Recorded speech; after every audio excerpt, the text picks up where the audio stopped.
Dear student, आज के lecture में हम दिसंबर 2014 के बाकी बचे हुए क्वेश्चन करेंगे। क्वेश्चन है let F be the non zero linear symmetric bilinear form on R cube. Suppose that there exist L T T I हमारे पास ये है।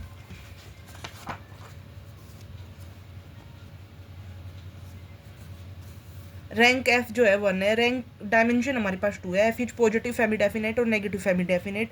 अल्फा जो है F of alpha alpha is equal to 0 linear subspace of dimension 2। कैसे करेंगे इस question को, देखो ध्यान से। एफ कोई भी नॉन जीरो लीनियर ट्रांसफॉर्मेशन है, non zero symmetric linear transformation है। और टी ऑफ अल्फा बीटा हमारे पास दे रहेगा T1 alpha T2 beta.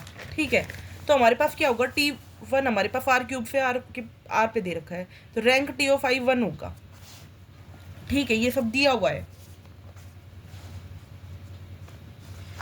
Option first है कि रैंक ऑफ टी आई 1 होगा। Rank of T I 1, rank of F हमारे पास 1, और इसमें किसी की रैंक दी हुई है, रैंक तो नहीं दी हुई। तो हमारे पास जो एफ है वो नॉन जीरो है। अगर नलिटी देखें तो 3 minus rank of T I, तो रैंक ऑफ टी आई हमारे पास कितनी है 1, तो हमारे पास नलिटी आ गई 2।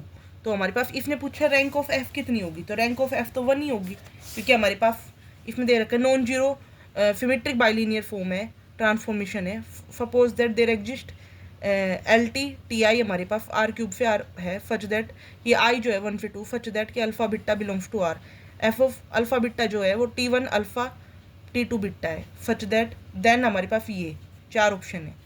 तो हमारे पास रैंक ऑफ एफ जो हमारे पास 1 होगी। ठीक है, ये बात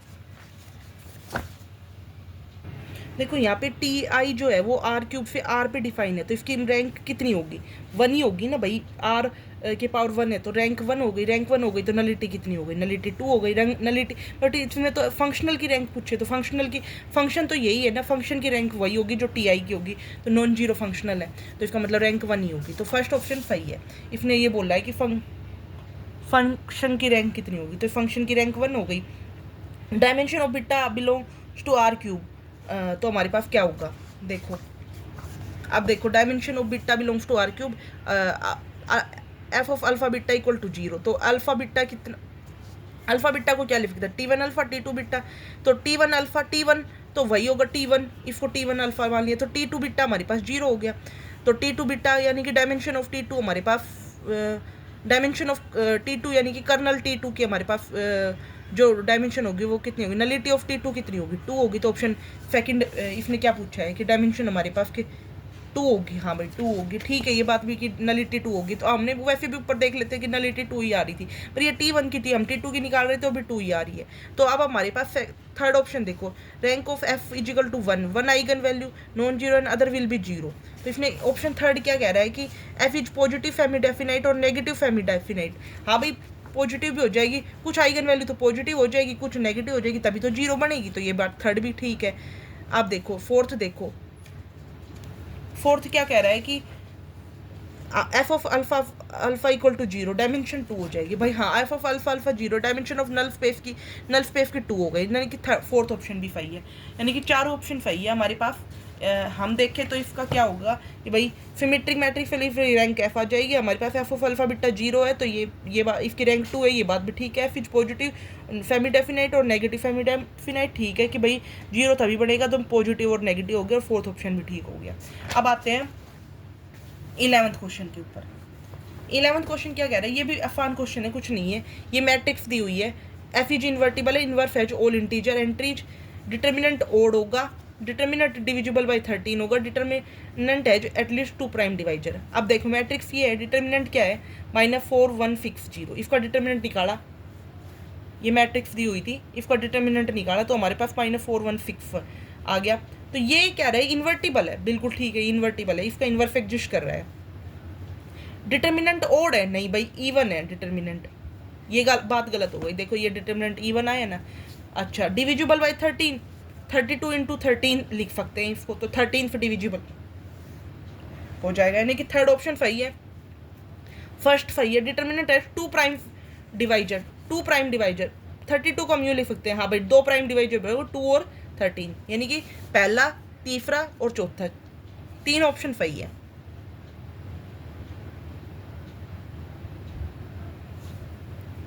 एक सेकंड भाई, इसमें है ना इनवर्स है जो ऑल इंटीजर एंट्रीज, ये बात गलत है। इन्वर्टिबल तो ठीक है, बट इनवर्स है जो इंटीजर एंट्रीज, ये बात गलत है। देखो कैसे, इसका इनवर्स जब निकालेंगे ना तो 1 में determinant of A into adjoint of A निकालेंगे तो इंटीजर एंट्रीज नहीं आएगी, तो ये बात गलत हो गई। ऑल इनवर्स है जो इंटीजर एंट्रीज, यानी कि थर्ड और फोर्थ आंसर ही सही है। फर्स्ट गलत है, सेकंड गलत है, थर्ड और फोर्थ सही है इस मैट्रिक्स के लिए। अब आगे देखो, A 5x5 मैट्रिक्स है, B है जो obtained by changing one element of A, let R and F be the rank of A and B respectively, which of the following statement is are correct। हमने A कोई matrix ले ली AIG 5x5 की है, rank अगर A की R है और B हमारे पास न्यू मैट्रिक्स बना दी हमने, obtained by from A by changing one element, एक एलिमेंट को चेंज करके बना दी, तो रैंक जो A की आएगी वो कितनी आएगी 5। अगर हमने कुछ भी रिप्लेस किया है नॉन जीरो एंट्रीज, तो इसके अंदर रैंक बी भी कितनी आएगी 5, तो रैंक ए भी 5, रैंक बी भी 5, रैंक ए भी 5, या तो 5 या 5 से कम, इससे ज़्यादा तो हो नहीं सकती 5x5 की मैट्रिक्स में। बी की भी रैंक 5 या 5 से कम, तो R is less than equal to 5 और F is less than equal to 5, R is less than equal to F और F is less than equal to R, तो आर में से एक कम कर दिया, R-1 is less than equal to F, और एफ में से एक ऐड कर दिया, F is less than equal to R+1। ये पॉसिबिलिटी हो गई ना भाई, are is less than equal to F, ये बात तो ठीक है, ये तो हमारी यहाँ से आ रही है, और F is less than equal to R, ये बात भी यहीं से आ रही है। अगर ये दोनों इससे पॉसिबिलिटी बन गई, तो यानी कि फर्स्ट और सेकंड ऑप्शन ही सही होगा, थर्ड ऑप्शन सही नहीं हो सकता, क्योंकि यहाँ से देखो R less than equal to, first option सही है, सेकंड ऑप्शन सही है, थर्ड और फोर्थ ऑप्शन इनकरेक्ट है। ये क्वेश्चन देखो, ये भी काफ़ी बार आया हुआ क्वेश्चन है, इफ टाइप के आ जाते हैं, मतलब क्वेश्चन रिपीट तो कम ही होते हैं, मतलब टाइप आ जाती है, इस टाइप के आते हैं question.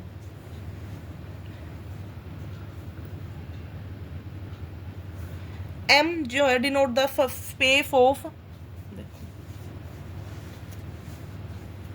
all n cross n entries with entries of a field K,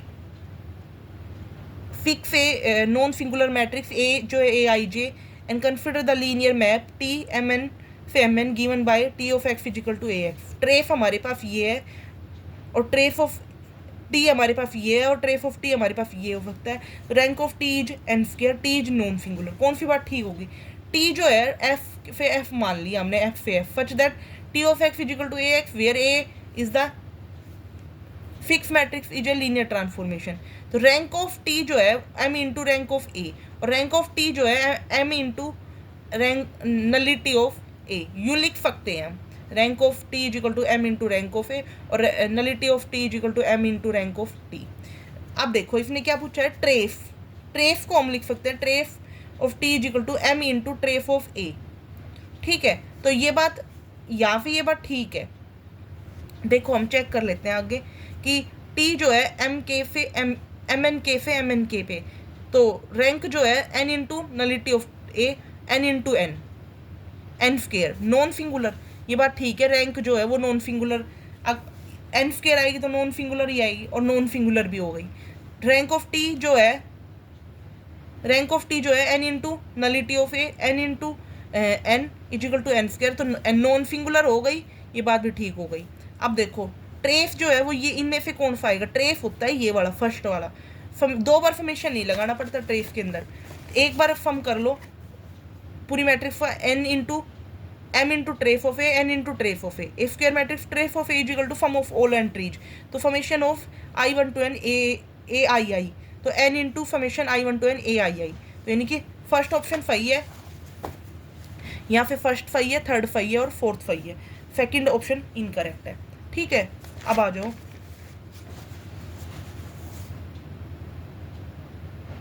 for arbitrary subspace UVW for linear transform finite dimensional vector space which of the following hold, U intersection V plus W कौन सा सही होगा, इनमें से चारों में से बताना है, तो मैं पहले लेके चल रही हूँ फर्स्ट ऑप्शन। अब देखो U इंटरसेक्शन U है, पहले ये देखो V जो है वो इन वी प्लस डब्ल्यू से बड़ा होगा, यानी कि इधर वी प्लस डब्ल्यू की तरफ सुपर फैट लगा दिया मैंने, ठीक है। अब दोनों तरफ इंटरसेक्शन ले लो, तो पहला ऑप्शन देखो, पहला ऑप्शन कौन सा है, पहला ऑप्शन यही कह रहा है, U intersection V plus W, हाँ ये हो गया ये, तो ये सेकंड ऑप्शन सही है।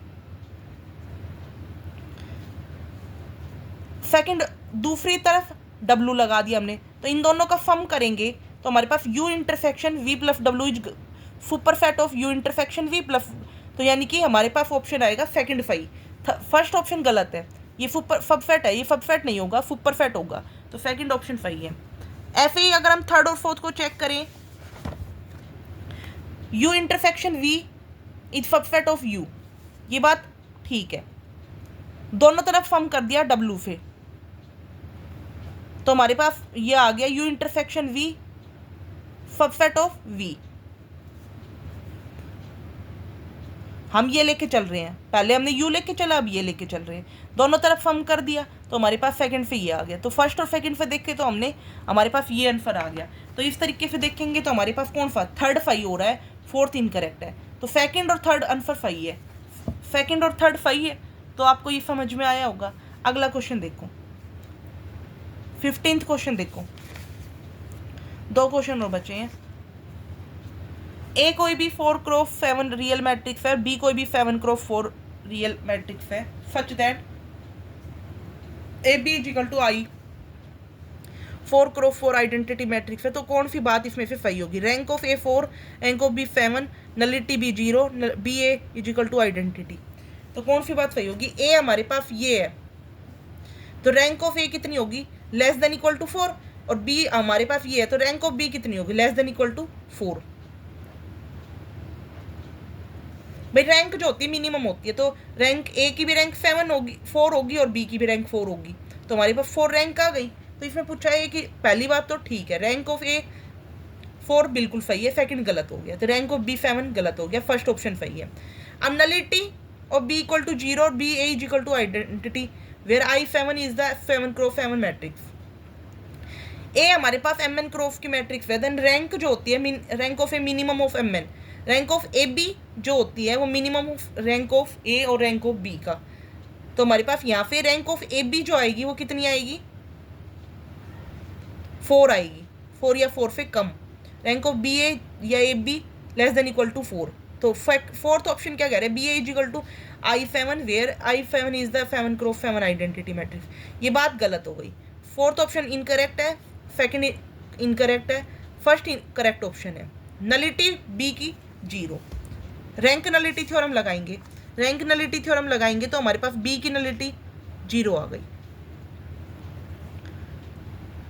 क्योंकि हमारे पास क्या होता है? Rank plus nullity is equal to dimension of U, dimension of U कितनी? 4, तो यहाँ पे कितनी आ गई? 4 आ जाएगी, 4 माइनस 4 0, तो यानी कि फर्स्ट ऑप्शन और थर्ड ऑप्शन सही है, फर्स्ट और थर्ड ऑप्शन बिल्कुल सही ऑप्शन है, सेकंड और फोर्थ इनकरेक्ट ऑप्शन है। अब आते हैं 16th क्वेश्चन पर, फिर 17th क्वेश्चन। ये हमारे पास मैट्रिक्स है, 17 ही क्वेश्चन आए थे। ए हमारे पास, ये हमारे पास कोई मैट्रिक्स है, इसमें ऑर्डर क्या होगा? 1 जो है वो 4 पे जा रहा है, 4 जब हम इसको, ये एक परमुटेशन मैट्रिक्स है, जब हम इसको निकालेंगे तो 1 4 पे मैप कर रहा है, 2 5 पे मैप कर रहा है, 3 6 पे मैप कर रहा है, 6 3 पे मैप कर रहा है, इस तरीके से मैप कर रहा है। देखो मैं बनाती हूँ, मैंने लिखा हुआ है वैसे 1, ये 4th पोजीशन है, ये 5 और ये 6 पोजीशन है। 1 2 3, 1 4 पे मैप कर रहा है, 2 5 पे मैप कर रहा है, और 6 3 पे मैप कर रहा है, ऐसे मैप कर रहे हैं ना, ये परमुटेशन मैट्रिक्स है, हमें दिख रही है। तो एल हर एक मैट्रिक्स का ऑर्डर कितना है? 4 जो है वो 5 1 पे मैप कर रहा है, 4 1 पे मैप, ऐसे हर एक मैट्रिक्स, हर एक का ऑर्डर, साइकिल का ऑर्डर कितना है? 2 ऑर्डर है, तो यानी कि 2 ऑर्डर है, तो इसका मतलब एलसीएम कितना आएगा? 2। तो यहाँ पे ए स्क्वायर इज इक्वल टू 2 बने, 2 ए स्क्वायर, यानी कि आइडेंटिटी पे कितने बने पेंगे? A square is equal to identity पे बनेंगे, lambda square is equal to identity, तो lambda is equal to plus minus 1। इसने क्या पूछा? Which of the following are eigen value of the matrix, कौन सी आइगन वैल्यू होगी? तो plus minus 1 I plus minus I plus minus 1 for E plus minus 1 lambda square is equal to 1 और lambda is equal to plus minus 1 यानी कि first और second option सही है, प्लस और माइनस 1। ठीक है, अब इस क्वेश्चन पे आते हैं। हमने एक मैट्रिक्स ली, ये A cos of theta by N sine of theta by N minus sine theta by N cos of theta by N.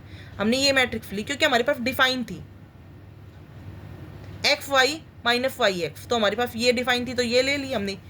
तो ए की पावर एन ली तो हमने क्या किया, N theta by N sine N theta by N minus sine theta N theta by N cos of theta by N. तो A की power N is equal to cos of theta sine of theta minus sine theta cos of theta.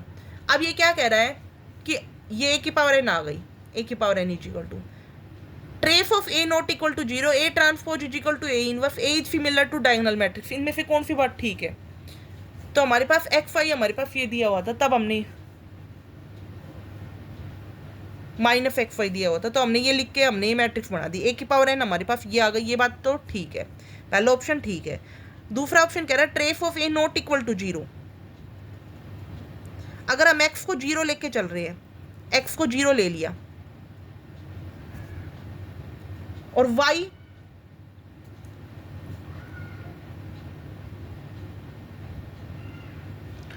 को हमने 1 ले लिया, 0 1 लेके चले, 0 1 minus 1 0, तो हमारे पास यहाँ पे कितना आएगा 0 प्लस 1 1 आ गया,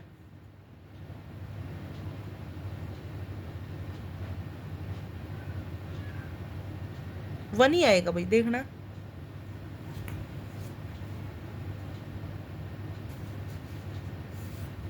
ट्रेस सॉरी ट्रेस पूछा ना, डिटर्मिनेंट 1 आएगा ना, ट्रेस 0 आ गया यहाँ पे। अगर हम 0 1 माइनस 1 0 लेके चलते हैं तो 0 माइनस 1 तो माइनस 1 आ गया है, 0 आ गया, ट्रेस हमारे पास 0 आ गया, बट ये कह रहा है नॉन जीरो, ये बात तो गलत हो गई, सेकंड ऑप्शन इनकरेक्ट हो गया। A transpose is equal to A inverse, तो ए हमारे पास मैट्रिक्स है, ये लेके चल रहे हैं हम, तो ए हमने अगर ये लेके चले तो ए ट्रांसपोज कितना हो जाएगा 0 माइनस 1 1 0, ए ट्रांसपोज कितना हो जाएगा हमारे पास 0 1 माइनस 1 0 0 माइनस 1 1 0, तो हमारे पास ए हमारे ए इंटू ए ट्रांसपोज हमारे पास ये आ जाएगा।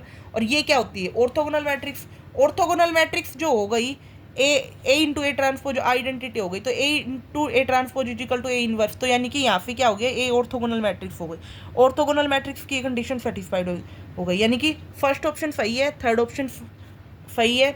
अब क्या रहा है A is similar to diagonal matrix over C, diagonal matrix हर एक ऑर्थोगोनल मैट्रिक्स जो होती है वो डायगोनलाइजेबल भी होती है, तो थर्ड भी ऑप्शन सही है, हर एक ऑर्थोगोनल मैट्रिक्स जो होती है वो डायगोनलाइजेबल होती है, फर्स्ट थर्ड फोर्थ 3 ऑप्शन सही है। आई होप आपको यहाँ तक समझ में आएगा। Thank you for watching my video. If you like my video then subscribe my YouTube channel. अगर आपको कोई दिक्कत आती है, कोई क्वेश्चन समझ नहीं आता, कोई क्वेश्चन दिख नहीं रहा, तो आप मुझे कमेंट कर सकते हो, बता सकते हो। Thank you for watching my video.